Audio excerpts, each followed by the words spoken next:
America has a big problem, and that's both a terrible pun and a painful truth. America has a big problem. Currently, over 70% of Americans are overweight or obese, and while many people would be quick to point out facts like the increased sugar intake, there is a larger underlying problem that led to America's obesity epidemic. While it's true that our sugar intake has increased alarmingly by about a quarter cup every day, America's obesity problem is not that simple. Instead, it's down to the same problem that created this specific type of road, and it's been in the making since the 1950s. Hopefully this will all make sense by the end of the video. Hello people of the internet, I'm Nico, and with the amount of Nutella I eat, I should probably be overweight as well, but thankfully I have a 46-year-old car that I have to push around every other day, so it kind of cancels out. In this video, I want to explain my theory on how this type of house, this type of road, and America's growth Ponzi scheme are at the root of America's obesity epidemic.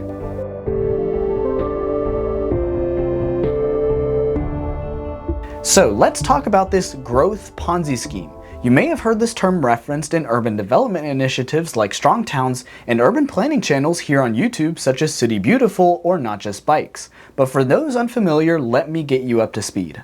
A Ponzi scheme is quite simple to understand with an example. Say there is a broker or some other person who borrows money. He needs investors to lend him money, and to incentivize them to invest, he promises a greater return on investment. So, a person gives the broker X amount of money, but in order to pay the investor back plus the premium, the broker must bring in a second investor to cover the cost of the first return. This happens again to pay back the second investor and third investor, and so on.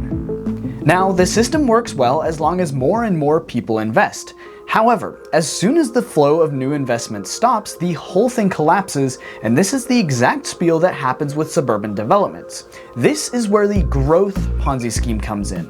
It is still a Ponzi scheme, but it involves suburban developments. Instead of a broker, a city will have a suburban development built, but because single-family homes are so spread out that the cost of maintaining the infrastructure does not match the revenue brought in, the city will simply have to build another suburban development to cover the costs of the old one. For those that don't believe that single-family homes are effectively subsidized, here is a clear visualization of how unprofitable suburbs are for cities. Welcome to Eugene, Oregon. All these red areas that point downwards are areas that cost more to maintain than they bring in, while the gray spikes are areas that bring in more tax revenue than they cost to maintain. Now, if you swap this view for Google Earth, you will see that these areas are predominantly single-family homes of very wealthy people, while the old, compact downtown with its businesses and compact housing are subsidizing the wealthy. This trend can be seen in other cities too. Lafayette, Louisiana, and South Bend, Indiana both have had similar analyses done to that of Eugene, Oregon, and all show that low-density suburban developments do not bring in enough revenue to cover the cost of the infrastructure, which means that cities have to resort to quick cash grabs, often in the form of any and every form of revenue, and in the case of suburbia, the only forms of revenue that can survive in such a car-centric environment are big box stores and fast food chains. But Nico, there are also small businesses and unique stores that can survive just fine in America's car-centric sprawl. This is not a real comment, by the way. I'm just assuming someone will say this down in the comments, but in response to that, I would say, yes, that's true, but good luck making a drive-through antique store. Most of those small businesses, your mom and pop shops, are almost exclusively in the historic downtowns of your city and likely could not survive in a suburban strip mall. In a world where it's impossible to leave your neighborhood without a car, the only destinations that can afford to have sufficiently large parking lots, which take up an unreal amount of space, are big box stores. These are your Targets, your Walmarts, Best Buys, and so on. These are the destinations most suburbanites have, and to capture on that traffic, fast food restaurants pop up all along the way between suburban developments and the big box stores. They pop up as kind of in-between destinations, and this natural progression of car-centric design leads to this unique feature in American cities, that the suburban wastelands all look exactly the same. Now, on the topic of fast food, it doesn't take a genius to connect the dots between fast food and obesity. It is well understood that a lack of exercise combined with fatty, high-calorie foods will always lead to excess weight gain, so I don't need to lecture you on that. What I do need to lecture on, though, is the scale of the obesity epidemic and how it is more than just a health crisis. It's actually causing its own financial crisis. I should note, first of all, though, that obesity is not strictly an American problem. Half of the world's population is projected to be obese by 2035, and this will affect poor and rich countries alike. In fact, the countries with the highest obesity rates currently are in the South Pacific, and there is no country that has reported a decline in obesity across their entire population. If global obesity rates continue as projected, costs of treating obesity-related illnesses will reach $4 trillion per year according to the World Obesity Atlas. Of course, as America should be, according to former President Trump, we are still first. In terms of obesity stats for a first world country, that is. As it sits, about 40% of America's population has a body mass index of 30 or higher, which is the threshold to be considered obese. And with another 30% being overweight, that means that roughly 230 million Americans are either overweight or obese.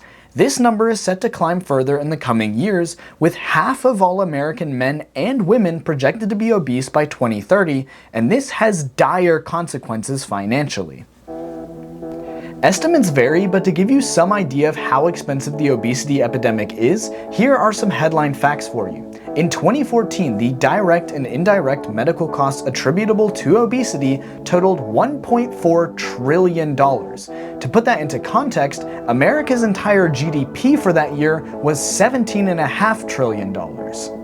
That year alone, there were 26 million cases of hypertension, 16 million cases of type 2 diabetes, and 15 million cases of chronic back pain attributable to obesity, costing Americans a total of $880 billion.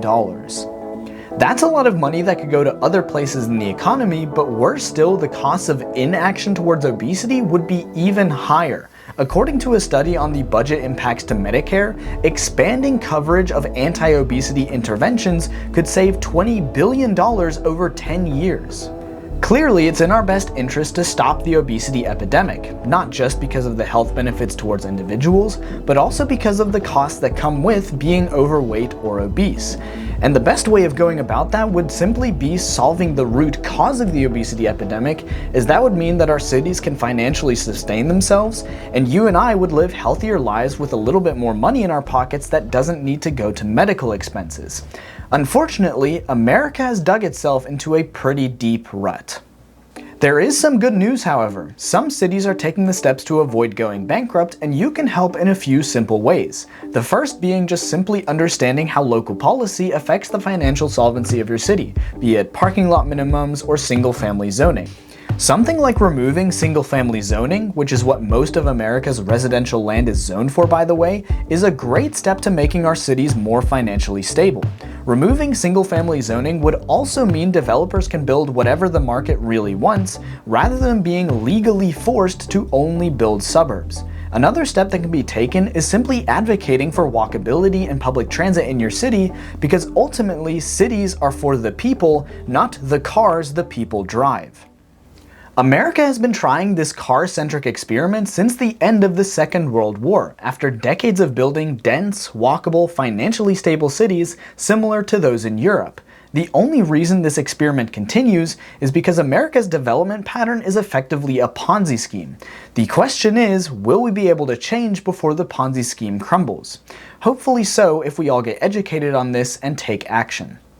Thank you so much for watching. If you enjoyed this video and would like to see more videos like this where I explain how the automotive industry affects our lives and vice versa, then hit that subscribe button. It's free and it helps me out more than you might think. If you really enjoyed this video and would like to support the channel and help make these videos possible in the future, I do have a Patreon page that's linked down in the description, where for like $3 a month you can watch these videos ad-free, and there's a few other bonuses.